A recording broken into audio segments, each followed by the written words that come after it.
fake Facebook man, posting lies about my life which no one else can. Filters on my face to disguise my age, showing money that I don't have. There's words on my page. Why don't you come and join my team? It's called living the fake Facebook live dream.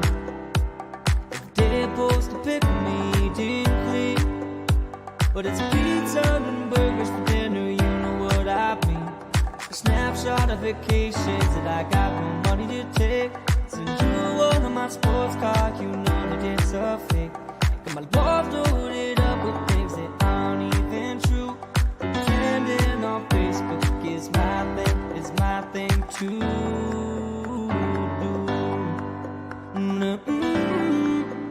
Yeah, yeah, yeah, yeah, yeah.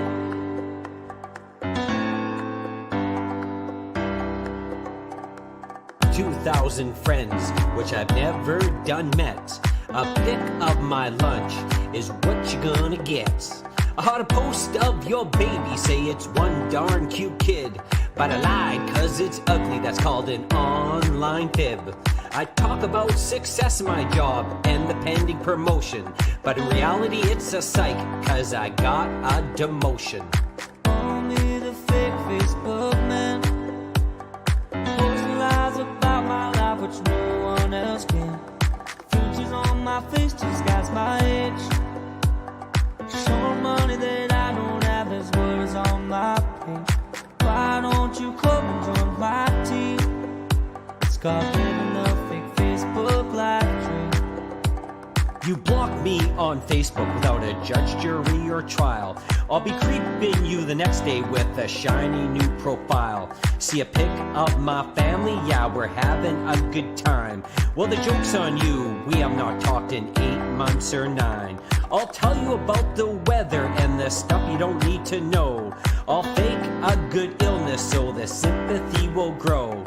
I'll ask you to donate to my made-up cause and post selfies on the daily. That ain't breaking no laws. So don't judge the life of the fake Facebook man, pretending to be happy like no one else can.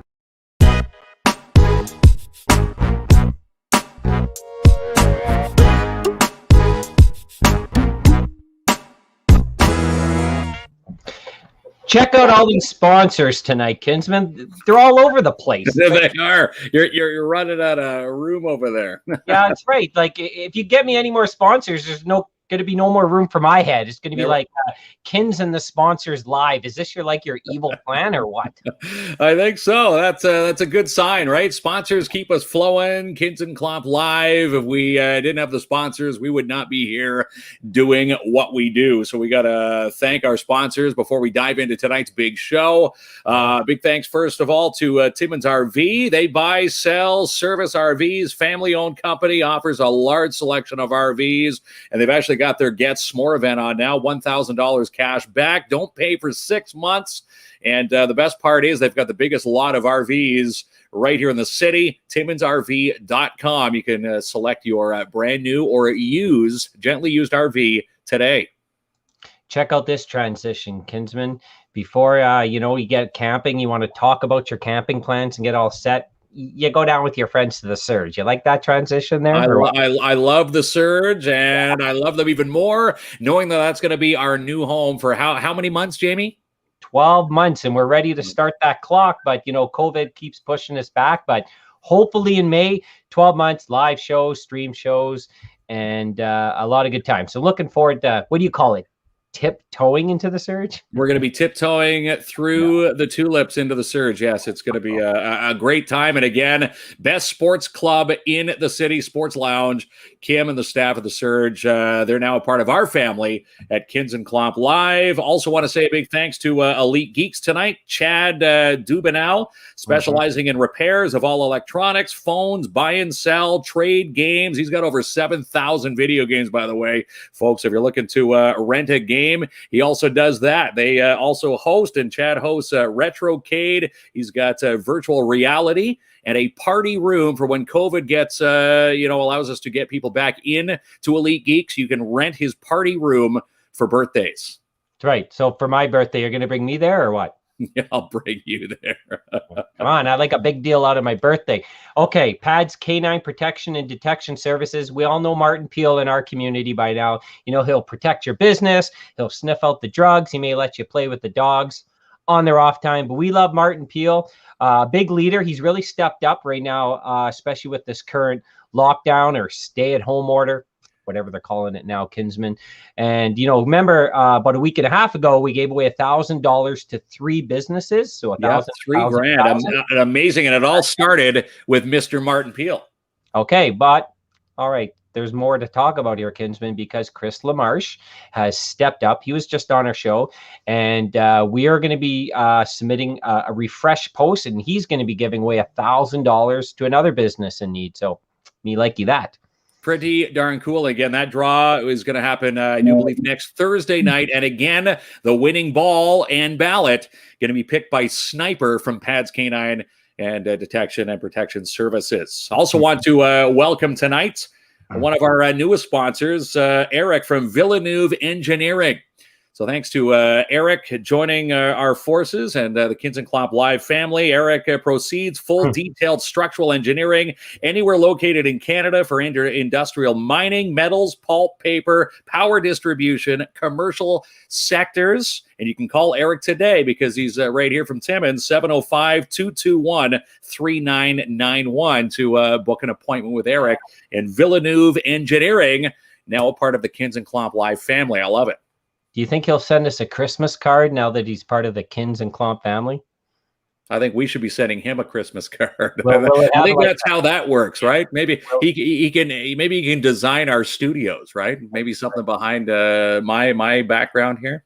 You never said how good I look tonight. Look, I even put on the suit jacket for you. You look spiffy. It's almost like we have an amazing guest and guests on our panel tonight, which we do. That's right. We have Mike Bullard. When you told me Mike Bullard was coming on the show first, like, I'm excited because I'm trying to be a comedian and he's done everything in the comedy world. I'm thinking, you know, Kinsman, I'm not funny enough for you or what? You got to bring on the icon for more. We got to bring on the icon to see. We got to compare you, right? Maybe some Mike Bullard will rub off on you for future shows, right? Right. Mike, of course, a great guest, and we've also, we're going to get up to speed on what Mike's been doing. Get some viewers. We had a viewer say, "Who is Mike?" So a lot of the millennial crowd, not familiar. We'll get up to speed with Mike, find out how he's doing, what happened back in 2016, and find out what's moving forward. When we bring Mike on. So let's bring him on. You done now? I can bring him on. I think we're ready to go. Mike Bullard. There's Mike and there's Rob, a lawyer. Lawyers are always busy. Usually when I'm on a Zoom call with a lawyer, it's usually my ex-wife asking for more money. This is going to be a little more pleasant than that, hopefully. I don't do family law, so we're good. All right. Hello, Rob, and hello, Mike. Hello. What's a gently used RV? One that a man with a small penis has sex with? Write that down, Kinsman. I'm using there that. You go. There's some comedy fodder for your next show, right? By the way, Mike, I don't rub off on anybody. I can't have another charge. Sorry. All right. No, fair enough. So we want to get into like what's been happening recently, but I got some questions for Mike to start it off. Like, how do you become like Mike Bullard? Where did this all start? Obviously, they just didn't sit you in front of an audience and you were hosting late night TV. Like, where did it all begin for you? The dinner table in my house. Oh, yeah. From the whole time I was growing up, it was competitive as hell. Trying to get my father's attention and make him laugh. My brother Patty and I were great at it. And my little brother Sean wound up with a stutter. So basically, it was my father giving us a free-for-all at dinner every night. So that's how it started. And then I wrote for my brother. When he moved to L.A., I went to Amateur Night at Yuck Yucks. Stephen Wright stole one of my jokes and did it on Johnny Carson 2 nights later, and the rest is history. All right. Well, I'm hoping Mike tells some good jokes tonight, and I can steal them as a pay it forward. But then, so what was your first big break? Let me see. Comics on CBC.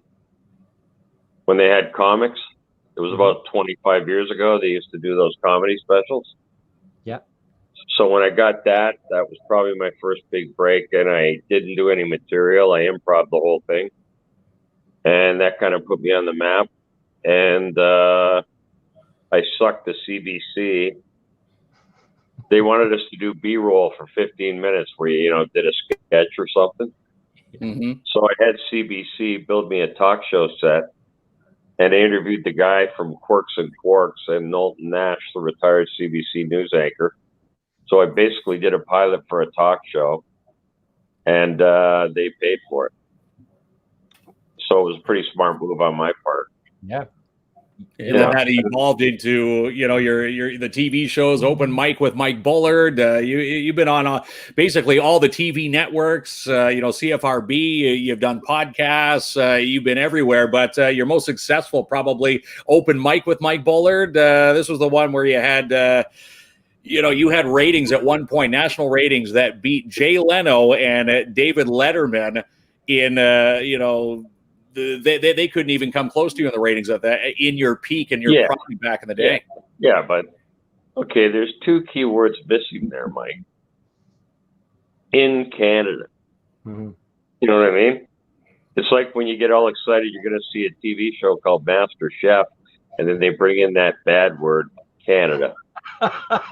Yeah. So and that just drops the expectations down a little bit, or what happens? Yeah. So what I did was beat them in Canada for 3 years. I mean, the biggest thrill of my life was having lunch with David Letterman. The last 4 years of the show, we hired the same booker that Letterman used. Mm-hmm. And my director, Heather, and I flew down to New York, and she met with his director. And the next day we had lunch with Letterman and his director. It was kind of funny, actually. I was pretty proud of making Dave laugh because Dave turned to me and said, I was happiest at NBC. He said, Mike, keep it small as long as you can. So I turned to him and said, fuck, what are you kidding me? I'm in Canada. I got to keep it from getting smaller, which he loved. Yeah. I love it. And, when people see you on a late night show and you're having fun and you're interacting with the guests, they think you probably have the easiest gig in the world. Obviously, it's a great gig, but there's more to that than just showing up and interviewing guests, right? I assume you're working some long days. No, not really. Oh, nice. Sorry. Wow, man. Kinsman makes me... I didn't. It was the happiest time of my life. The crew and Orrin and the band are still friends of mine to this day. The only people I hated were the producers, and I always sided with the crew and the band. And like I said, some of them are still my best friends today, and they were the greatest people I ever worked with. And I only had 4 writers against American Talk Show's 21. And those guys were all my friends that I started with at Yuck Yucks. So basically, it was a good time from the minute I got there to the minute I left every day. As long as we didn't get interference from the executives. And Ed Robinson was the president of the Comedy Network, one of the greatest, kindest people I've ever known. And he was a 100% supporter of the show. So we never really got into a lot of trouble, except when I had Craig Kilberger on at 14 and I hated his guts. The guy from We. Yeah. I'm telling you, he was 14 and I wanted to punch him out. I couldn't stand him. Right. And when all this stuff happened last year with We, I think I was the only person in the country who wasn't surprised. His parents would talk about a couple of skis balls. I couldn't believe it. Yeah. And I knew something fishy was up. I just knew something fishy was up with this thing. And the next day, somebody at the network called me and gave me shit for talking to a 14-year-old kid the way I did. But 25 years later, who's having the last laugh, boys? That's right. You knew the behind the scenes before everybody got to see the real 14-year-old, right? Or I guess. Well, he hadn't really taken off with it yet. But there was something so phony about him. He reminded me of those guys I hated in high school who came from rich families. I just felt like bashing his head in. And downstairs afterwards, I didn't even say goodbye to him and his parents. So the only guests I never said goodbye to, I couldn't stand them. The lawyer just did his first head shake. He's like, okay, that's your first strike there, Mike. Yeah. Rob double checks everything I do. Every single thing. Not everything. And an accomplice. here's how every morning starts. Rob's one of my dearest friends. And every time I do something on Twitter or Facebook, he texts me and goes, "Why didn't you check with me first?" That's my morning wake up call. Mike, why didn't you check with me first? Right. Take it down. You better ask Rob some questions. Yeah. Hey, by the way, after listening to all the sponsors, how come Rob and I aren't getting a goddamn penny? I'm good. We'll send you some brew. I'll send you a hat. We've got a KINZ and KLOMP hat. Send me an RV. Yeah. You know what? Send me an RV. I've been homeless since 2016. I want a gently used RV. I did gently. He doesn't even want a new one. Like he's got no expectations at all. I love it. Well, we can live in an RV all summer. You just come down to Timmins. It's nice here. We can have a good time. We'll get you hooked up there. Yeah. Guys are really breaking up. It might be. Are you on KINZ. data or Wi-Fi? Yeah. Or neither. Is he frozen right now? Yeah. Are you on data or Wi-Fi? I think I'm on data. Okay. Okay. Is that? Listen, guys, you're talking to the. Rob can verify you're talking to the biggest techno-tard in the world. So Yeah. I don't know what I'm on. I only know I can see myself. Yeah. It's all right. We're gonna take. If you turn your phone sideways, you'll be able to fill the entire screen at the bottom. We'll get to see more Mike Bullard there in the bottom screen. There you go. Oh, there he is. Yeah. That's a big time adjustment right Hey, there. I can see Rob. I can see Rob. There he is. All right. Go ahead, Mark. Talking about all the success you've had from, day one to, right around 2016 when everything derailed. In fact, a lot of people on our Facebook thread tonight, knowing you from the past, you've been a big fan of Timmins. You've been up here. The last event you were here was 2015 for the Comedy Festival. Yeah. So a lot of love on our thread. And then they just wonder what happened to you in 2016. And that's the main reason we brought you on KINZ and KLOMP Live tonight, because, what did happen? Can you take us through, why we've got your lawyer on the show tonight and what's happening from then to now? Yeah. First of all, let me say this. I've been in every comedy festival in Canada, and that night in Timmins was the greatest night of my comedy life. I'm not kidding. It was the best show I ever had and the best audience I ever had. And I'm not lying to you, and I think I told you that night. One of the comments from Rick Lemieux made the comment. He said he remembers you. You're one of the best performers that they've had for the comedy festival, and he praised you on one of our comment threads this afternoon. Yeah, but I feed off the audience, and it was the greatest audience I ever performed in front of, ever. And the theater was stunning. I couldn't believe how gorgeous it was. So now I can go into the story because I was dating Cynthia Mulligan then, and I wanted her to come with me, and I was going to buy her a plane ticket. And of course, that's when I realized her policy was never to be seen with me in public because she wouldn't come. And that should have been my third or fourth red flag. I should have dumped her then. I met her in 2015. We both fell hard for each other. We dated for 10 months. She broke up with me 3 times, and 2 weeks to the day later, she would call me back and beg me to come back. The 4th time I didn't do it.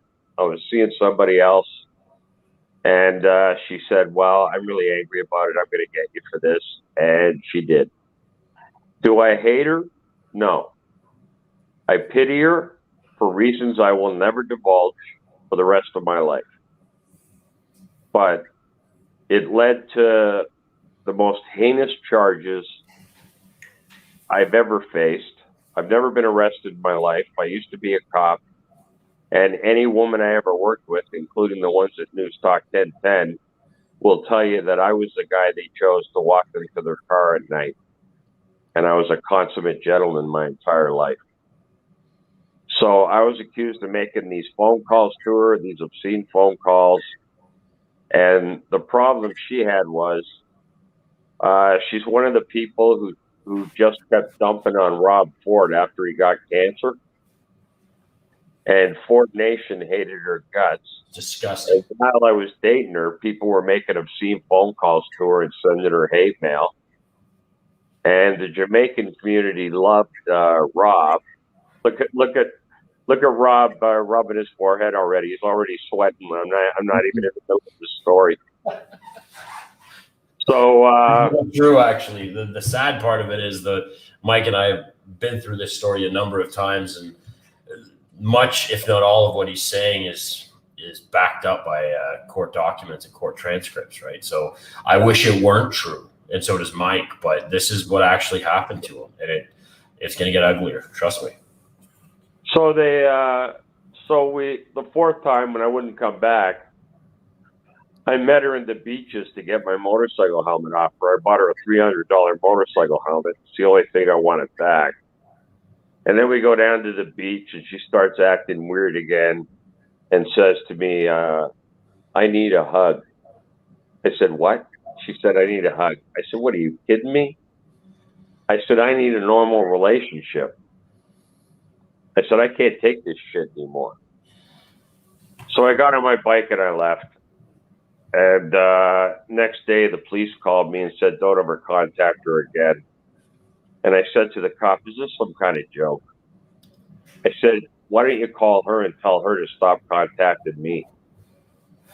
So next thing you know, I get a call in September from Detective Yarmolick at Metro Toronto Police telling me to come down to 55 Division.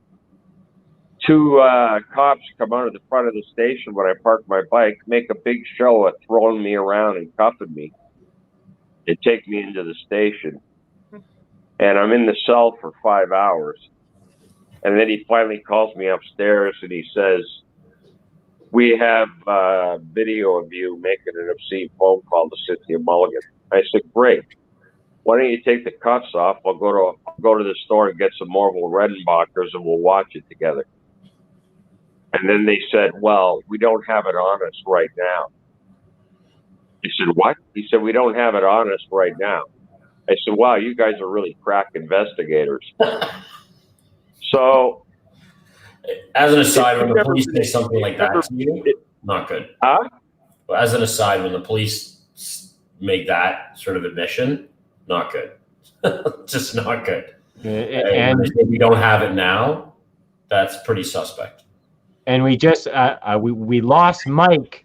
So were you involved? While we wait for Mike to come back, Rob, when did you become involved? Oh, I got involved with Mike sort of. I'm back. Can you hear me? Oh, there he is. Here he is. That was quick. I'm back. Can you hear me? Yeah, we got you there, Mike. Technologically, I can vouch for this. I will text Mike, or I'll call him. Yeah. Then he'll text me. I'll respond to him through text. Then he'll respond to me through Twitter. And I'll respond to him through Twitter, and then he'll call me. Like, it's like this circle of technology. So just Yeah. Can you guys hear me now? We can hear you fine. We can hear you fine. Can you hear us? Well, you're all garbled, but I'll keep going. So they call me in, they arrest me, and 4 hours later, they bring me up to talk to the detectives. We go through the video bullshit. And if you've never been in trouble before, you don't know who to call. You open the phone book and grab the first criminal lawyer that comes up. So I happen to hire the biggest a-hole in the world. And next thing you know, this guy is sending me to see a therapist, which I didn't want to do. And the therapist is telling me I don't belong there. There's nothing wrong with me. And then the next thing you know. he left us on a cliffhanger. Like the next thing you know, and next week with Mike Bullard, he'll tell us the next thing you know. That's right. Right. Hey, he's having some technical issues. Yeah.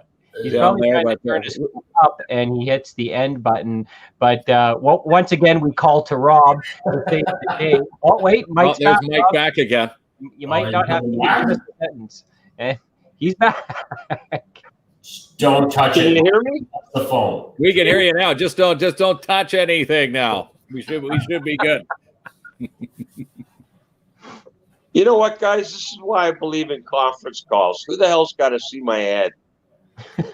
Are you still there? Yeah, we're still here. We can hear you. We can hear okay. you loud and clear. Okay, so I go through one lawyer who's a complete asshole who tells Kevin Donovan that I need mental help. Kevin Donovan writes a bogus story in the Star saying I was parked at Cynthia Mulligan's house and that I stalked her. And next thing I know, my mother drops dead of a heart attack. So I hire a second lawyer, and this is when we finally see the video of a guy on a motorcycle pulling up to a payphone. You can't make out who he is. You can't even make out his race. And he makes a phone call and gets on his bike and leaves. So my second lawyer turns to the Crown and goes, "Yes, I see that's Mr. Bullard." So the Crown walks away, and I turn to him and I go, I'm firing you right now. And when you reflect on it, reflect back on the moment a minute ago when you were talking to the Crown attorney. Mm-hmm. Because my bike has tri-lights on it. It's a police Electroglide.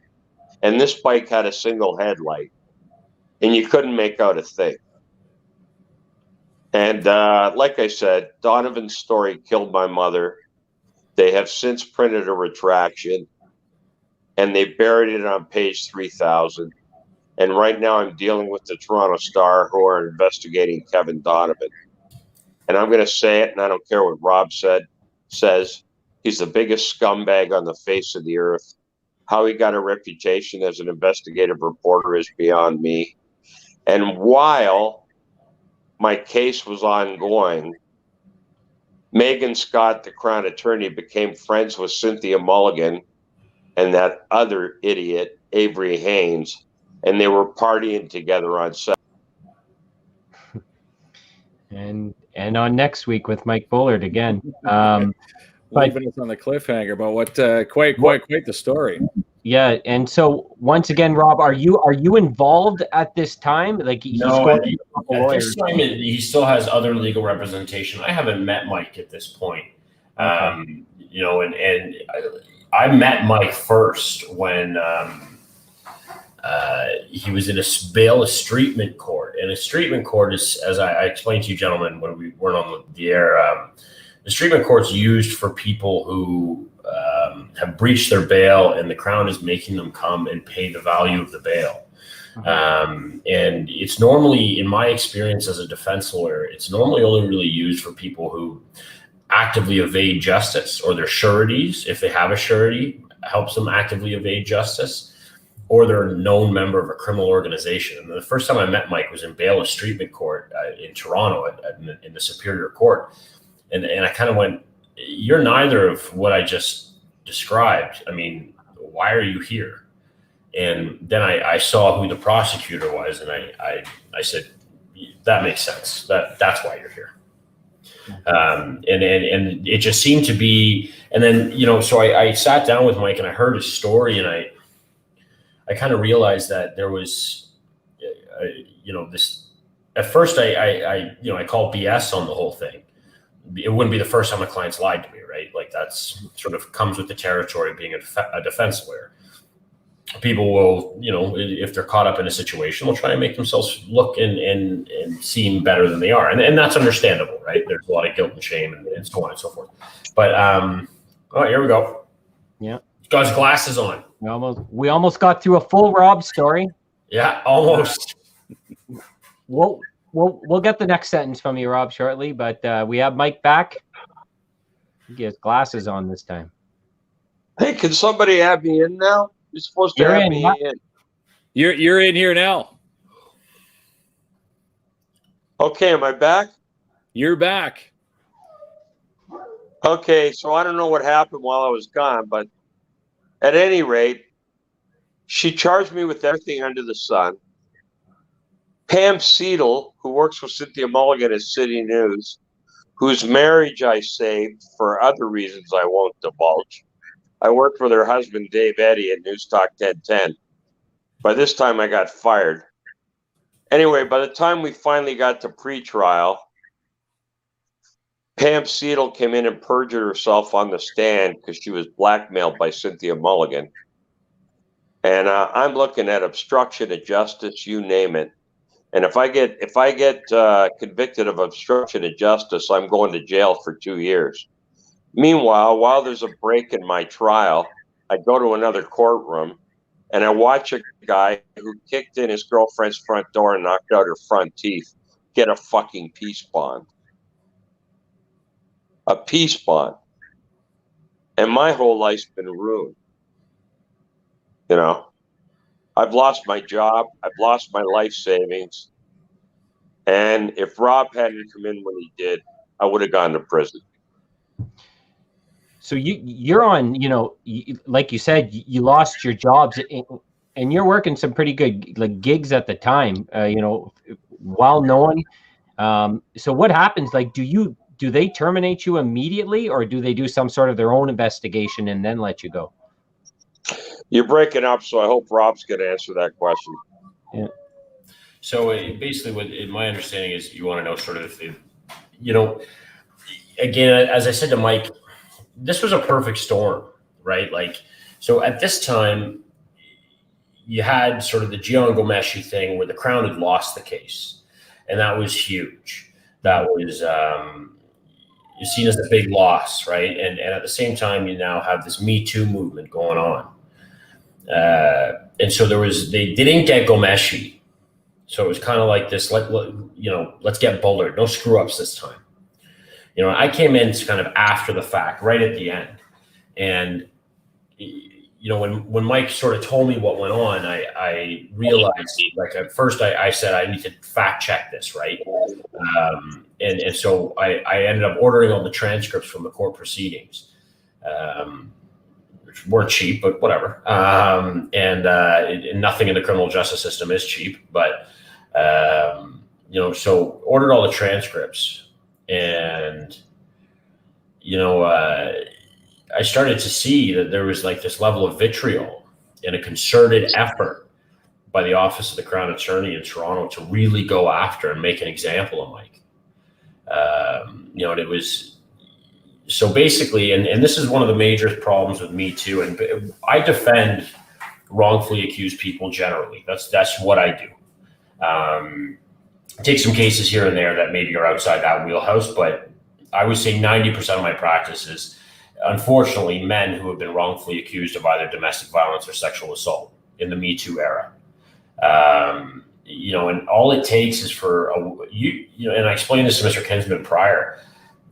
You know, you might never be in the same room as a woman. I guarantee, if she walks into a police station tonight and lays a claim of sexual assault against you, you're going to wear the bracelets tonight. And that's a direct response to Me Too. And absolutely, I believe in the Me Too movement. I believe, you know, because men have been getting away with sexual assault since time immemorial. But so that had to be corrected, but it's gone too far. And you're now seeing, you know, there's the presumption of guilt. And that's not what our country's about. That's not what our democracy is about. You know, people have rights. And this is, again, and I say this tragically, you know, a Mike Bullard is born every day in the criminal justice system. And most are better with technology. There he goes again. But, you know, a Mike Bullard is born every day in the criminal justice system. And it's not good. As I said, it's a war out there. And I'm seeing this every day. More, oh, here we go. Yeah. And I think this is going to be a recurring theme. He pops in and out. But what do you say, Rob, and maybe Mike, if Mike can hear me too, you know, if someone's on top of their professional game and then this happens and they immediately lose everything, is there even a chance to rebound? Is somebody talking to me? Because you're so garbled, I can't hear you. Yeah, can everyone else hear me clearly? I Mark, can I can hear you, fine, bud. yeah. I think it might be Mike's connection on his end. Well, maybe we can ask Rob. Rob, what do you tell your clients? They go through the judicial system, and there's a judgment, guilty, non-guilty. But say if it's not guilty, and now they have to rebound, get back to where they once were professionally and socially. Like, where do they start? It's the thing about it is you pick up as best as you can go on with people, and it's you make the best of a bad situation, much like Mike has done, and you turn it into a learning experience. And as trite as all this sounds, and as sort of daytime Emmy as all this sounds, there's not much you can do, because once those allegations come out, you never really live it down. And so, and the way that it's gone now, the Me Too movement is it's, as I said, guilt. You're guilty until proven innocent, and even after the fact, it never really goes away. And this is all before you see a courtroom. And that's not right. There's something fundamentally wrong with that. There's something fundamentally un-Canadian about that. It's not who we are as a country. So for Mike, and I hope you can hear this question. So have you tried to, what have you done in the last maybe year or so to get back on the comedy circuit, start working again? Have you tried anything? Has it worked? Okay, you're going to have to repeat that. Yeah. It's fine. What I'm asking is that, you're attempting to rebound and get back there in front of audiences. So have you tried anything to get back on the comedy circuit, to work again? And have you found any success? Well, I think I'm making out what you're saying, but COVID has put a stop to everything. And thank God for Twitter and Facebook, because that's how I keep my sanity, by making jokes on there every day. When it's over, Mark Breslin wants to send me on a cross-country tour. And I just got offered a publishing deal on a book. And the States has offered Rob and I a show to do together, which I'm pretty excited about. And, he'll be the lawyer, I'll be the comic relief. And Apple TV, I created a game show for divorced people called Alimony. It's the Newlywed Game turned on its ear. And Apple TV wants a pilot, so they're going to pay for that. So I'm in a pretty good place right now, but I'm sure you guys read my Facebook post last week where I tried to commit suicide last September by ODing on insulin, which did not work because I fell asleep for 7 hours. I woke up and my blood sugar plunged, and I crawled across the road to Tim Hortons and had 12 French crawlers.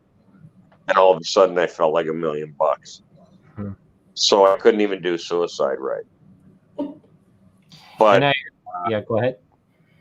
But a friend of mine offered me a management job in London. He's got a big company, and I'm out here now, and it's really turned things around for me, even though I got to work more than an hour a day for the first time in 25 years. Right. But, in general, I'm in a pretty good place. And I was gagged for 5 years. And now that the truth is out, I'm shocked at how much support I'm getting, especially from women. And I'm shocked at how many people who have worked with Cynthia Mulligan, Avery Hayes, and Pam Seidel hate their guts. So it's good that way. And Rob can tell you, when did I put that Facebook post out? I guess 6 weeks ago, Rob? Yes. And Rob can tell you that not one of them has called a lawyer. No lawyer has called Rob. No lawyer called Dean Blundell's lawyer, because they were all such drunks that they either can't remember what happened or I'm telling the truth. And my bet is I'm telling the truth, because I'm a lifelong abstainer and I got a memory like an elephant, which is not always good. But that's the thing. Mike doesn't drink at all. Mike doesn't drink. So, I mean, his version of events is, what took place, and all the media in Toronto It's a really bad world, but they're all booze bags, many of them anyway. And it's, or the heavy drinkers, I should say. And the thing about it is Mike remembers it all, and they don't. You know, and Mike's right. I haven't had a call from anybody. My name and face is out there with them saying, you know, anybody who wants to take a run at them legally, give me a shout. And they haven't yet. You can serve it on me. I haven't heard a word. No, I can't make out what you're saying, but a funny thing that happened was James DeFiore wrote an article 2 weeks ago about what I've been through and what BS it was. And he also sent out an article today about what cowards the mainstream media are, because they hung me. And now that they know the truth, none of them are willing to have me or Rob on. Anyway, when James interviewed me 2 weeks ago, we got to the end and he said to me, and in typical Bullard fashion, the last thing he said to me was, I couldn't have been parked at Cynthia Mulligan's house on those nights because I was parked at Lisa LaFlemme's house. I only stock national, not local. After all, I have my standards. So the part I loved was somebody at City News told a friend of mine that when they read it to her in the studio the next day, 5 minutes before she went to air, she had a meltdown and started freaking out and losing her temper, because if there's one thing she hates, it's to be called local. So I hope you guys heard that. Yeah. We heard that loud and clear. And going back to the stories that were wrong, where they did put a retraction in the Star. You said it was 3,000 deep. No one's seen it. There was another article, I do believe, that's come up, was in Chatelaine. Weren't you trying to sue Rogers at one point for $6 million? Have they righted the ship on any of these retractions that should have been retracted? I'll field that one if you want, Mike. So there was Mike attempted to sue Rogers because of the Chatelaine article. Now, it was knocked down because of the SLAPP legislation, the slandered libel legislation. So you have to file within 6 weeks, and that wasn't, again, that was not done. And then defamation, you have 2 years from the day upon which you can reasonably discover a cause of action. Okay. And that wasn't done either. Again, I came in sort of right at the end of it all and went, what the hell happened here? How did it get this far? And even the judge said that at his preliminary inquiry. How are we here? What the hell happened? So it's and you also have to understand, that telecommunications in this country is dominated by two companies, Bell Media and Rogers. And just try taking them on. They've effectively gagged Mike. They won't take on his story. Dean Blundell was the first person that took it on, the first person that would have him on and give him a voice again. He's persona non grata, and Bell and Rogers, they own all of the telecommunications in this country outside of CBC, and that's by definition a publicly owned and funded news network. But they've effectively gagged him. They can print what they want, not issue retractions, not issue even a formal apology. Hey, we were wrong. None of that, right? The Toronto Star retraction, you can pull it up, was pathetic. And it was front page news to smear his name. Then they buried the retraction, so nobody would see it, but they still printed it, and that's fine, right? This is the nature of things. Now, that's why people still today, no matter what's happening, they still believe the negativity that was in there before the retraction was even put in there. So when they do see Mike, let's say, a network out there, well, we can't bring Mike on because of this. That means they haven't seen the retraction. And this is why you guys are doing what you're doing to get, Mike's name cleared so he can get back to work, so we can get, the funny man Mike back, doing what he did best up until 2016 when this all, derailed with these allegations. Exactly. And that's really the point here, is to get him back to work. You guys better start writing my questions on a piece of paper and hold them up. I can't really hear anything. Yeah. you might be getting some blockage, but I'm really like curious. This has been going on 2016. So if I Hang on a second, I got a good idea. Rob, What's up, buddy? Rob, can I call you on your phone, and can you hold your speakerphone up to the screen? We can do that. Sure, we can. Sure, Sure, we can. bud. the Yeah, string 'cause, with the people won't see me, but at least they can hear me. All I'm right. gonna try it right now. Okay, okay. sounds good, Mike. Yeah, so we'll let him try that. So you mentioned you see this often, Rob, like with your clients. Now, do you think Mike is on the right track for rebounding, even though he's going against Bell, going against Rogers? The retractions are on the last page. No one seems to be reading. Do you think he's on the right track now? Trying to get as much publicity as possible and tell his story. Is this the right start? This is the right start because he needs to get a means and a vehicle out to,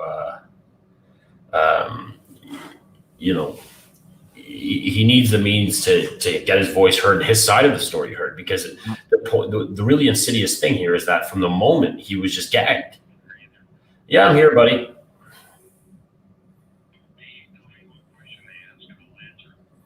Oh, through the phone? You can call in.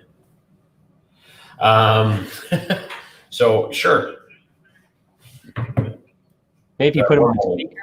You can just put him on speakerphone, Rob. We should be able to hear him fine through your speaker on your end. Yeah. Go ahead, Bullard. Okay, can you hear me? Yeah, we can hear you fine now. Okay, now ask me a question. Okay.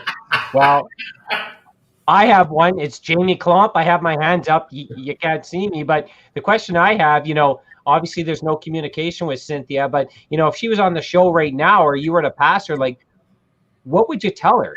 It doesn't sound like you're at a place of forgiveness, but like, what would you want to say to her?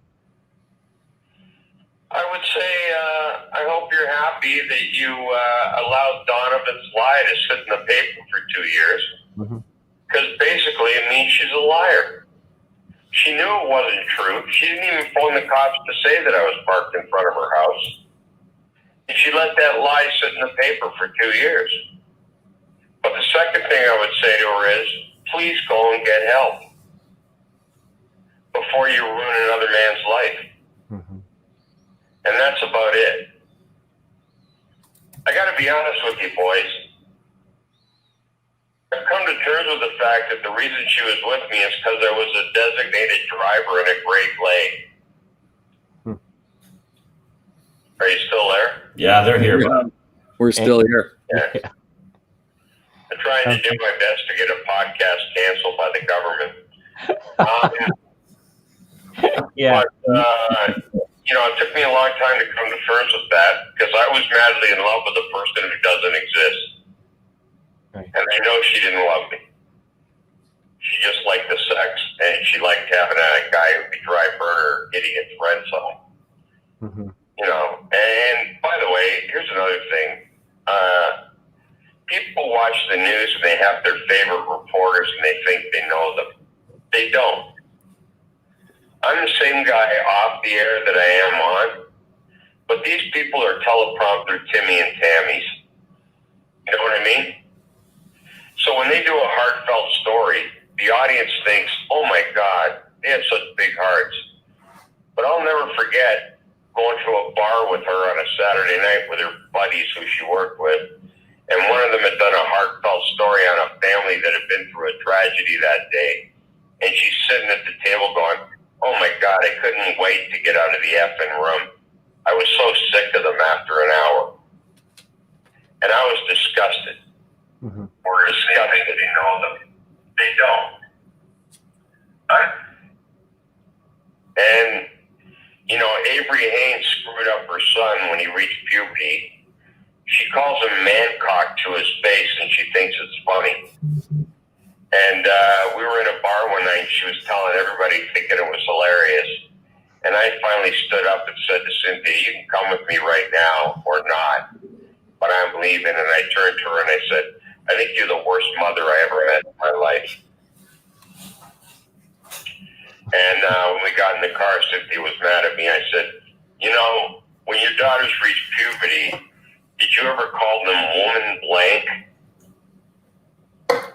And she looked at me and I said, because that's exactly the same thing. You know, it's just, I never partied. Look, and I got to tell you something, guys. My best friends are still the friends I had before the show and the guys I went to high school with. I never bothered to run with the so-called Canadian celebrity crowd. And I never courted reporters or the media. And she's friends with all of them. The fact that Donovan is a friend of hers, he shouldn't even have done that story. He just shouldn't have done it. It's one of the first rules of being a journalist. If you're personally involved, don't touch it. Well, conflict of interest would normally be the red flag with that one, would it not? But they still ran it anyway. But Donovan's well known for just writing hit piece after hit piece. He deliberately goes at. They call him an investigative journalist. That's garbage. You know, he just goes after people. Yeah. He and Robin Doolittle are two people who picked up a phone one Saturday morning, and a drug dealer said, hey, you want to see a tape of Rob Ford smoking crack? And they said, yeah. And they got in their car and met the guy at Tim Hortons. If that's investigative reporting, I guess we're all investigative reporters. Right. You know, I mean, basically that's what they did. And I guess the other issue I have is Kevin Donovan was on Humble and Fred, and they sent me the clip where he says that he tried desperately to get in touch with Cynthia Mulligan to verify the stalking story, but he couldn't. Well, number one, they're friends and they have each other's phone numbers. And number two, Cynthia Mulligan's email is on City News website for anybody to see. Mm-hmm. So he's full of shit. And Rob's not going to like this, but everyone in the flesh, unless the star mediates between us, I think they're going to do, and I don't want Rob there. Unless they do that, if I ever bump into him in the flesh, I think the cops owe me a get out of jail free card. A perk. Well, I guess it's lucky you have Rob on your side for the daily check-ins, but it's understandably like how emotional it is, you know, when this has taken away so many things from you. But what state of mind are you in now, Mike? Like, are you still angry, or like you said, you've moved? No, I'm not. Cynthia Mulligan does not live rent-free in my head. I don't give her a thought. But Kevin Donovan and Megan Scott are two of the worst human beings in this country. And until I get justice, I'm not stopping with either one of them. That aside, I still go on Facebook and Twitter and make fantastic jokes every day. Because that's what people expect of me, and I'm not going to stop doing it. As soon as COVID's over, Mark Breslin, my dear friend, who owns Yuck Yucks, is sending me on a cross-country tour. And like I said yesterday on Twitter, hey, woke, try sleeping in tomorrow. Because when I go on that tour, I'm taking them on just like Chappelle and Bird. Right. And I'm excited about this radio opportunity. I'm excited about my divorce game show. And I'm really excited that James DeFiore has agreed to write this book with me. And I'm putting out all kinds of funny childhood stories, and I'm really happy about it. You know, and like I told you, I don't hate her, I pity her. But the other thing was after my pre-trial, at the end of my pre-trial, said in the courtroom, the only reason I'm fighting is because he called her as a perfect gentleman. Cameraman, stop spreading stalking lies about him. He said, based on what happened, he said, I'm going to admit right now that if I were in his position, I would have done the same thing. And do you think any reporter in that courtroom wrote that? No. All they wrote was that I was convicted of harassing telecommunications, which is a nothing charge. They put me on probation for 6 months. After 2 visits to the probation officer, she said to me, I really like meeting with you, but it's a complete waste of time, so just phone me once a week. They put me in that PARS relationship bullshit program, and the guy said to me, I don't want you in a room with a bunch of white beaters. He said, you and I will meet at Tim Hortons once a week and just shoot the shit and have a donut. And that's what happened. My opinion of women has not changed. I've always thought they were better people than men. And I support the Me Too movement when a woman's telling the truth. But the founder of the Me Too movement 3 years ago said, if an innocent man goes down, who cares? So be it. Well, that's wrong. That is dead wrong. And that's not the way something like that is supposed to operate. Because every time an innocent man goes down, a woman with a legitimate story is doubted. And that's why, if I hate her for one reason, if I hate her friends for one reason, and Donovan and Megan Scott, that's why. Because there's some woman out there who's in real trouble that somebody's not going to believe. Can you guys still hear me? Yeah. Yeah, we hear you loud and clear. Just an amazing, turn of events for you, and hopefully, getting your name cleared, as you move forward is going to, better your chances of, for all of us to see, Mike Bullard, the Mike Bullard that we knew back up to 2016, and getting you back into the limelight. It's nice to see that you do have some projects on the back burner that will come to fruition very soon with the book. Looking forward to that as well. And it's great to see that you're out here trying to clear your name, because not everybody's going to, read 3,000 lines in deep to find a retraction, where, even comments on today's thread saying, oh, Mike, isn't he, this is a label from one of the messages. Isn't he labeled stalker and a danger to women? And that's because people haven't seen the retraction. And this is the whole point of you going, to a podcast, to joining KINZ and KLOMP Lives. You're trying to clear your name, and that's what you're doing here. But I'm not. The Bitovs now own the Star, and I go back 25 years with 2 of them, and they just bought it, and they're conducting an internal investigation. And I told Nick Bitov last week, I want a front page apology from Kevin Donovan, because that's the only thing that's going to clear my name, and I want it. And I want a mediation meeting with Rob and I. And it's going to happen. They're going to do it. But,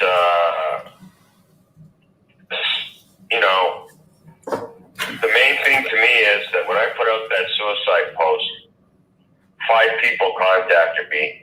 Mm-hmm. And one guy contacted me Saturday night and told me that he was sitting with a gun at his kitchen table Friday night, and he was about to blow his head off. And he went on Facebook and read my post, and he decided not to do it. He contacted me Saturday night. I gave him my phone number, and he called me Monday, and I put him in touch with mental health.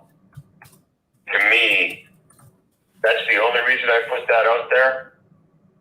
And to me, it was the most humbling thing that ever happened to me. And I got to admit, I cried when the guy called me. Yeah, you're right, because you're going through a moment where you're suffering, and when you share your story, it touches other people who are going through the exact same thing, and they can relate to what you're going through. Let me tell you something. Bell Let's Talk Day is a fucking joke. That company cares no more about people outside the company than they do about people inside the company. I was there forever, and the employee questionnaires came in every year at 17% satisfaction or less. Mm-hmm. And that asshole George Cope, who created Let's Talk Day, didn't do a thing to help employees. Nothing. It was just constant pressure and being treated like shit. That's how I feel about Bell Let's Talk Day. Yeah. I admire Rogers for their Bell I Don't Care Day, because at least they're being honest. Yeah, that's right. They right. put it out there so we could, God bless them.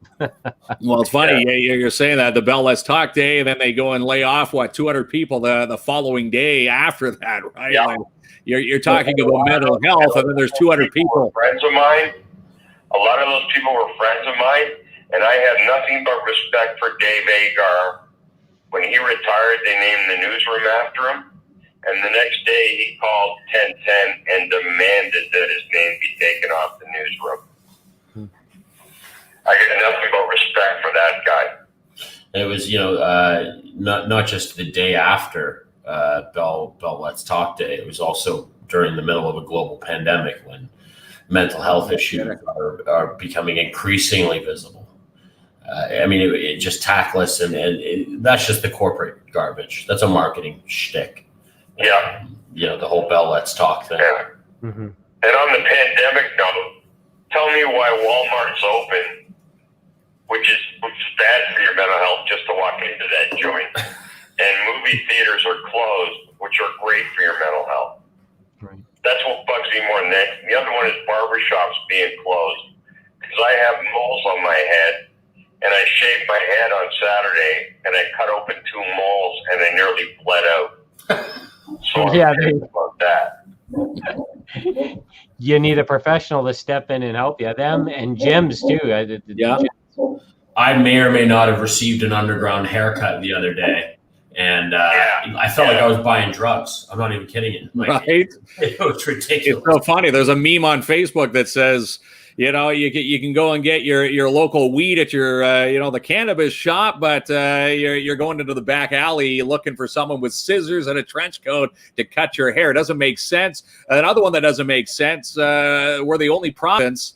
Ontario is the only province shut for golf. In fact, PGA golfers are messaging Doug Ford saying, golf is a socially distanced activity that should be happening. Why are golf courses shut during the pandemic? It just doesn't make sense. Yeah, it's ridiculous. It's ridiculous. It's crazy. But listen, I want you guys to give Rob a plug, because we do. We do. Rob is not only a brilliant civil and real estate lawyer, but he's taken his criminal practice and he only represents falsely accused people now. And to me, that's very telling. Well, Rob, plug. tell us all about you, Rob. Yeah. The floor is yours, my friend. Pardon me?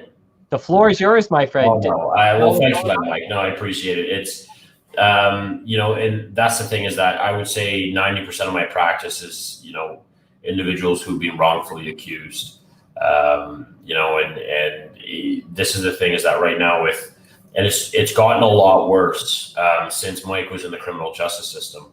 It's gotten a lot worse in terms of with this Liberal government, we've seen a series of legislative amendments that have taken away and eroded the rights of the accused. And we're seeing, a war on these rights. And these are fundamental freedoms. These are fundamental freedoms that people have fought and died for. And they're being taken away from accused persons. And invariably, it'll lead to wrongful convictions. And we've seen many, many examples in Canada of egregious examples, Truscott, Milgard, Mullins Johnson. I mean, you can increase the list of people who've been wrongfully accused, and that was because their rights were taken away from them, right? So it's when you start to remove these rights from people, it invariably results in wrongful convictions, and that's really what I defend. And, I come up to Timmins as well. That's the thing, the nomadic existence that is being a defense lawyer. The real estate and civil stuff, and that's kind of just on the side, whatever, because there's more than enough work going around right now, especially in this Me Too era. And the nomadic existence as being a defense lawyer, you find yourself on the road. And I've actually trudged the roads in between Haileybury and and Timmins down that highway in the winter, and it's a beautiful part of the world. But this is going on in your community too. It's going on all over the country. And what kind of law is it that says that a man can't have a pre-trial? He's got to go right to trial. It's Bill C-75 was passed by the Trudeau government. It was snuck through, and basically they've taken away the right to a preliminary inquiry for all but the most serious offenses. I'm talking about trafficking, narcotics, up to and including murder. They still have a preliminary inquiry, but people who are charged with sexual assault no longer have the right to a preliminary inquiry. And they've taken away that fundamental procedure, which was a great way of laying the groundwork for a proper and full defense. And they've taken that away because there's this thought that to have to testify twice is seen as too hard on complainants, too hard on women. And it's, when the whole point of a criminal trial is it's not about the complainant. It's about the accused and whether or not they did it. And so you're taking away these rights to protect complainants, right? Because it's seen as, the evil defense lawyers, or, it's like we go in there and we just assault them. We don't. But what we do is we poke holes in the story and find the holes in the story and make sure that they're telling the truth. And I'll tell you right now, boys, a Crown attorney partying with the complainant for a year, big grounds for disbarment. Definitely a red flag for sure. You would think that would be a conflict of interest, and they wouldn't be able to proceed. But obviously, they were able to still proceed to, dig your hole even deeper and deeper and deeper. If Mike were in the court system now, he would be in much more trouble because he wouldn't have that right to the preliminary inquiry. I'm kind of curious, Rob, when you have a client, when you first meet a client and they've been charged and it's very serious and there's a lot of ramifications, once again, career, social status, everything can fall apart. What's the first thing you tell them to sort of get them to calm down? The first thing, and in many ways, and similar to what went on with Mike here, was, you sit down and most of the clients, and all they want is somebody to listen to their side of the story, because nobody's listening to the other side of the story these days. Everybody points the finger and says, this person is a rapist. Mike Bullard's a stalker. This, that, the other, right? And nobody's hearing the other side, because you got to remember there's two sides to every story, and then there's the truth. Mm-hmm. And it might seem trite, it might seem bad to say, but we need to be cognizant of this, because the narrative is so skewed now, and it's this one gear outrage narrative, just this sort of get 'em sort of narrative that drives all of this, right? So we need to be aware of this. I don't mean to make this show too heavy, because this has been pretty light, and Mike is a good Mike's a good guy for keeping it light, if nothing else, right? But it's important to remember these things, that there is two sides to it, and people have the right to full answer in defense. That's right. Not, and you have the right to the presumption of innocence, not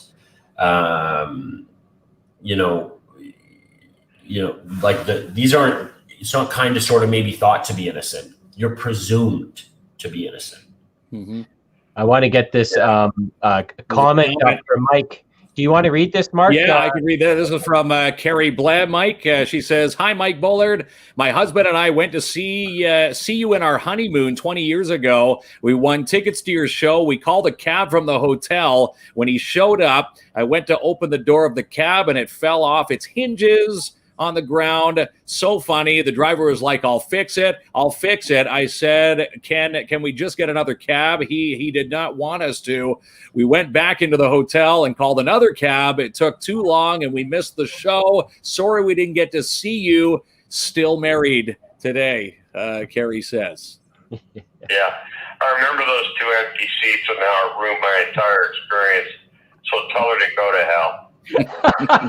There you go. You never know what feedback you're going to get, but we read the comment, Gary. Especially from a comedian, right? It's good to see the lighter side of Mike Bullard, and I'm sure open. I saw a comment down the comment thread there about your book signing. When you do get your book signing off and running, make Timmins your destination, one of your destinations, and do an autograph signing. I got to tell you, I love that town. And I came in the dead of winter to do that comedy festival, and I can't believe he's not doing it anymore, because it was the best one I ever did. And Derek Edwards and Mike Wilmot also say it's the best place they've ever been. Yeah. Derek Edwards is from there, by the way. Yeah. So Rick Lemieux has to get that going. The three of us did that gala evening the last night, and it was the best time we ever had. I'm not kidding. I loved it. Yeah. So if Rick Lemieux gets, I think Rick Lemieux gets that going there, Mark. Yeah, he does the comedy festival. In fact, it was Rick who commented, knowing that you were coming on the show, stating that it was that 2015 comedy festival that you were talking about, saying it was the best for the audience, the auditorium. That's the show that Rick Lemieux put on from former TPS. He's now teaching policing over at Northern College here in the city. Yeah, well, the cops made him stop doing the comedy festival. Yeah. And I thought that was terrible, because I thought a cop doing a comedy festival is great. I mean, it makes the police department look good. I don't get those guys anyway. I don't get it. I mean, I was a cop for less than a year. I don't want to go into the details, but let's just say jaywalker and shots fired. But it's a good mix. I left because they wouldn't let me do yuck yucks, which I thought was the stupidest thing ever. Because one thing you want out there is cops with a sense of humor. Yeah. I don't know if I told you this, but I used to get out of speeding tickets every time, because they pulled me over coming back from a gig in the middle of the night, and they would come over and ask for my license and ownership, and I would go, honest to God, I didn't know you guys worked nights. And they would usually start laughing and let me go. Yeah. I'm going to have to use that one. Except for the OPP, they're pricks. Yeah, well, sometimes I guess Rob has to. So, Rob, every morning you're checking in with Mike just in case he didn't cross that line, make your job a little more challenging. But it sounds like you guys have a really good working and friendship relationship. Yeah, I mean, you can't help but it's endearing. I mean, the technological incapability is endearing. As I said to you guys, I'll call Mike, and then he'll text me, and then I'll text him back, and then he'll respond to me on Twitter, and then I'll respond to him on Twitter, and then he'll call me. And it's kind of this circle, and that's the thing, is that I mean, you can't help but like him. And then when I met him, and then I delved into his story, I went, this guy really got railroaded. Mm-hmm. And it was not fair what took place. It's not fair what happened to him. And the sad thing is there's a Mike Bullard. There's 5 born in Timmins tonight, right? And other communities throughout Ontario and Canada, and I'm taking on 3 to 5 clients a week with a similar or very similar story to Mike. Yeah. It's a real problem, and this is, and you can't help but like Mike, So we've done a few shows together, and we chat pretty well every day. And it's just sort of, because if nothing else, yeah, for sure, he's not going to get the 10 million out of the Star that he deserves. He's probably, Kevin Donovan isn't going to get down on his knees and beg for forgiveness, which is what he should do for destroying a man, because it's only a man's reputation. You know what I mean? It's only a person's name, mm-hmm. right? Like, and especially in media, as you guys know all too well, same in law. Your reputation is your currency. Yeah, it sure is. Like, and you're not getting anywhere, right? And so these things probably aren't going to happen, but at least we can get him back out there working. And for God's sake, we all need a laugh, especially now. Yeah, we sure do. And trying to get past the blacklisting and saying, hey, these were not the true allegations. Here I am. You need to get back onto his feet, which he will. and make back some of the money that he's lost. Like I'm just going to put an estimate here, maybe a million plus bucks easily, probably in lost wages from 2016 to now. He probably even further than that. Yeah, I mean that's a conservative estimate to say that he's lost about $1 million. I put the figure closer to 2.5. In sort of what he's lost in terms of endorsements, in terms of, you're not paid all that well in Canadian media, but, he was making a good living and getting around and doing his thing. And this is, and never mind the money, it's destroyed his family. It's destroyed many relationships that he had. Mm-hmm. And again, all because he had dirt on this. I'm not calling her a journalist. I'm not. That's an insult to an otherwise noble profession. I'm not calling Cynthia Mulligan she's a TV reporter, and all because he apparently had some dirt on her and she tried to do him before that's what it looked like. She tried to get him before he could get her. And I never would have used the dirt I had, and I never will. Never. Rob knows about it because he's my friend, but I will never divulge what I know about her. Ever. Mm-hmm. The good point, you guys. Unless you guys really want to know, if you want me to tell you. Yeah, we do, of course. No. 100%. I do. I was just trying to get Rod to jump in with a shut up. Yeah. Well, if you were on video, you could see my blood pressure rise there. Rob changing color right now, and before our eyes. Yeah. But it does sound like Mike Bullard's on his way back. A lot of things in the go, making people laugh again, like you said, Rob, and like we know what Mike does best. So I think that's a good story right now.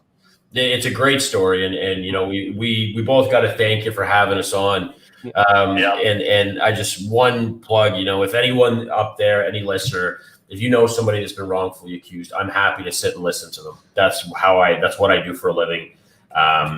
As sometimes as dark as the stories get, there always is light at the end of it all, and I can help you. How can they get in touch with you? What's your website, dummy? Oh yeah, fine. KIVlaw.ca. Shoot me a call or an email through there, and I'll happy to sit down and listen to you. And just one of the comments was Rob's got to wipe his brow. Yeah, because Bullard's making me sweat. I'm scared I'm going to get disbarred every time I go into public. That's right. Chad says, you got to wipe your brow. Yeah. Well, thanks a lot, Mike. Thanks a lot, Rob. Awesome. It's an engaging story, and once again, I'm happy to hear that it's turning around, and there's lots of favorable things in the future. And I'm going to use a couple of Mike's jokes at my next stand-up, so hopefully they. And also, if I'll give you some free legal advice, if you're staying in media, stay the hell out of Toronto. It's an ugly game. Okay, there we go. Cancel the travel plan. Good. Yeah, exactly. Okay, boys. Thanks a lot. Hey, thank you, Mike. Timmins. All right. You said something good about Timmins, I believe. Something awesome about the lovely community, loves it up there. Everyone up there, nicest people. Comments today say, they haven't heard the name Mike Bullard in so long, and that's because he had the 5-year, couldn't say anything, but now he can actually say something, and it's good to see that he's, putting the blinders on, focused at, getting back to what he was doing best, which was putting smiles on Canadian faces, and hopefully we'll see him back on the main stage again, as a comedian, maybe, a talk show down the road again, but definitely the book. Looking forward to the book. And again, a lot of comments coming up tonight on our thread stating, when he does do the book tour, you and Rob, you need to come in and, add Timmins to the autograph signing list and the tour dates and stops. I'd be delighted. Thanks a lot, guys. Right. I'm going to punch out here. All right. Have a good night. Thanks, night, everybody. And thanks everyone for listening. Thank you, bud. We'll talk to you later. Wow, what a story, Kinsman. If I ever get into trouble, before I was going to call you, I'm not calling you no more, Kinsman. I'm calling Rob. You're going to call Rob at kivlaw.ca. Kivlaw. I'm calling him. KIV Law. Yeah. So. Yeah.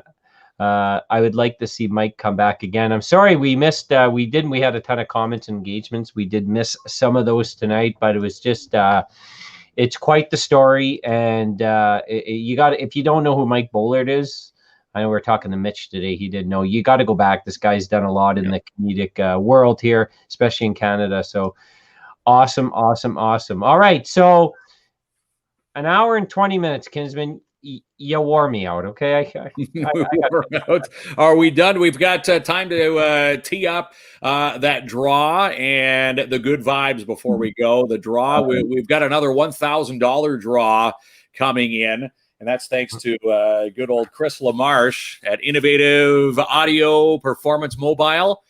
He's, of course, tied in with Melissa LaMarche at Spoiled Rotten. And Chris, he saw when we gave away $3,000, 3 draws for $1,000 for small businesses in need. Chris wanted to contact Martin Peel, who started the initial $1,000 giveaway, and said, I want to do this. So now Chris has $1,000 in there. And we're going to post the post again. It's the original post. And we're going to draw another name and another small business on Thursday of next week. And again, Martin Peel will join us on the show with another $1,000 giveaway.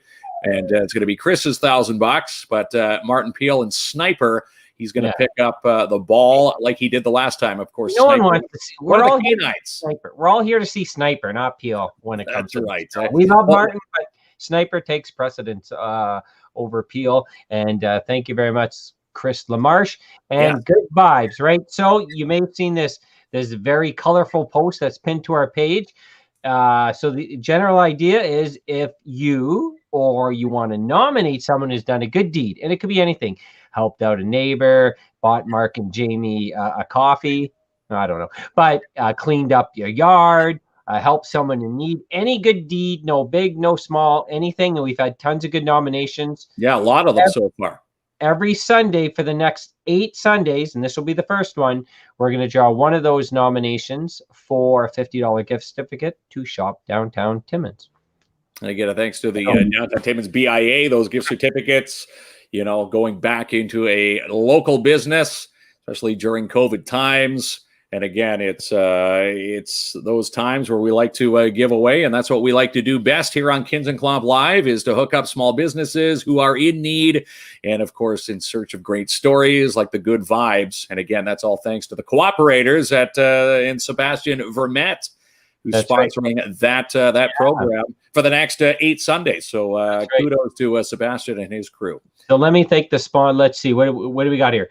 Elite Geeks. There's I pointed that. You got Eric at Villeneuve Engineering. Okay, who am I on tonight? You're at Pads Canine Protection and Detection and Protection Services. Timmins RV. Big thanks to them, and of course the Surge. It's hard, right? You're going. My hand's not moving, Kinsman. Oh, there it is. There you're going backwards. Man, I would never be a good weather guy. I would never be a good weather guy, right? You'd be a terrible weather guy. Yeah. Oh man. I blew that. And I practiced too, and I'm sorry I let you down again. You didn't let anybody down. But again, our amazing sponsors, we can't do this. Like we say this every day. We mean it. We can't do the show without our amazing sponsors. Timmins RV, Villeneuve Engineering, who just hopped on tonight. Elite Geeks, Chad Dubenow, best place to go for electronics in the city. Games, he's got over 7,000. Martin Peel, Pads Canine Protection and Detection Services. And The Surge, our new home for 12 months when we can actually get in, when COVID allows. Well, that's our new home, the Surge Sports Lounge with Kim and her crew at the Surge. Can't wait to get some live variety shows happening when we can actually, incorporate live back into our normalcy and our daily lives again. Good job, Jamie Klomp. Episodes keep getting better. Oh, no, it's KINZ and KLOMP. Okay. And I'm just going to say, I love the comment, but Garnett's the one who said when Mike Bullard goes on his book tour, he wants to see Mike use Timmins as one of his tour stops, and hopefully Mike does use Timmins as a backstop and, comes and visits us live at KINZ and KLOMP Live. Chad says you can use those BIA certificates at Elite Geeks. Yeah. Good to know. Sherry says, love that idea, guys. That spreads, let's spread kindness. That's for the good vibes. And your mom says you did a good job tonight, son. And she buried it with great show guys. Did she ever tell you had a poor show? Like, did she give the critique also? No, she's not. She's not really into the critique. That's more the my father's end of it. Fair, yes. There always has to be one. That's All right, Kinsman. Good night to you, and awesome show tonight. Should we tee up who we have on Sunday? All right, tee it From up. the NGA, Northern Golf Association, we've got Owen Rigg joining us. Obviously, a little PO'd that the province has, added golf courses into the mix. When you think of small businesses, think of a golf course and how much that small business is to run, especially when you're close. We're going to talk to Owen Rigg, who hopefully, if we can get back to playing golf, there's some big plans, a big tournament, and a big bunch of tournaments coming to Timmins. So we'll chat with Owen on Sunday's show. You're the best Kinsman, says Chad. You're awesome there, Chad. Thanks so much. Awesome job, guys. Mitch is on Sunday. Yes, he is. Yeah, Mitch was supposed to come on tonight, but it'll be on Sunday's show. We'll ask Mitch what he's been up to. Show me your golf swing before we go. My golf swing. Yeah, get up and show me your golf swing. No, I'm not going to stand up. No, I'm going to knock something. I got to knock something over here. Hang on. Break a Lego? Oh, there we go. I'm embarrassed. Good night.